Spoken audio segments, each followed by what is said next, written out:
Hi guys, it's me Jared and welcome back to my Airbnb host channel.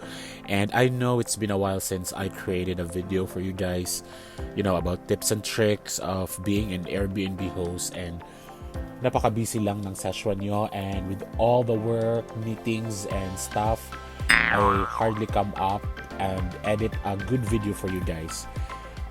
But for this month, luckily with God's wisdom and ample of time to edit, I created this video about those Airbnb hosts just like me who is having a hard time cleaning the linens and the entire bedroom of their Airbnb home, after a guest checkout. So, alam ko lahat tayo relate on how mess our house after a guest checkout, especially the bedroom. Daming hindi ka nais-nais na makita na sa motel and hotel nyo lang talaga may experience, like blood stains, condom, body fluids, pubic hairs, ganon. Pero talagang kailangan yung lunukin yung ganong klaseng business if nasa ganito kang klaseng industry. So hindi naman lahat, pero some guests partially cleans the house after they check out, which nagpapasalamat talaga ako sa mga guests na ganun. I really gave them a good review, but some mindset talaga nila na maging kalat. And since they pay for their stay, may point naman sila. Pero wala silang magandang review for me. So anyhow, first thing you really need to do is to be organized by having a cleaning team on your end.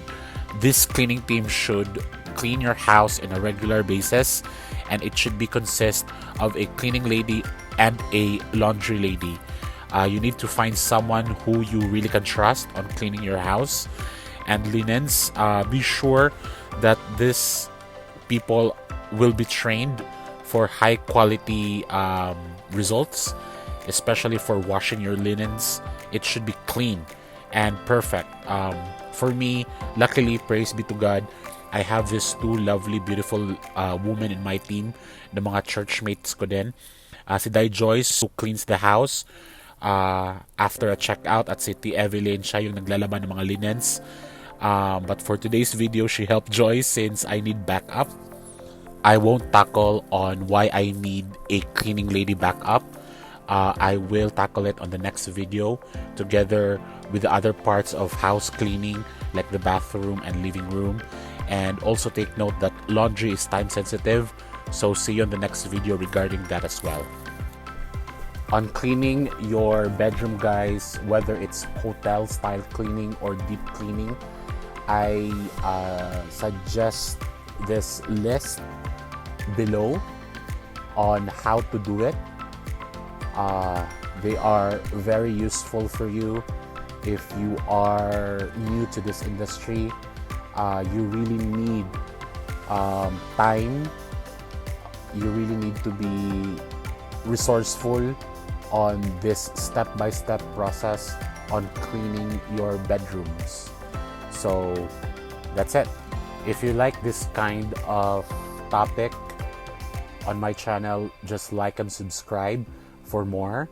I will add more videos regarding cleaning the other parts of the houses, especially kitchen and bathrooms. So for now, stay tuned for my channel, and don't forget to like and subscribe. Thank you so much, guys, and have a wonderful day.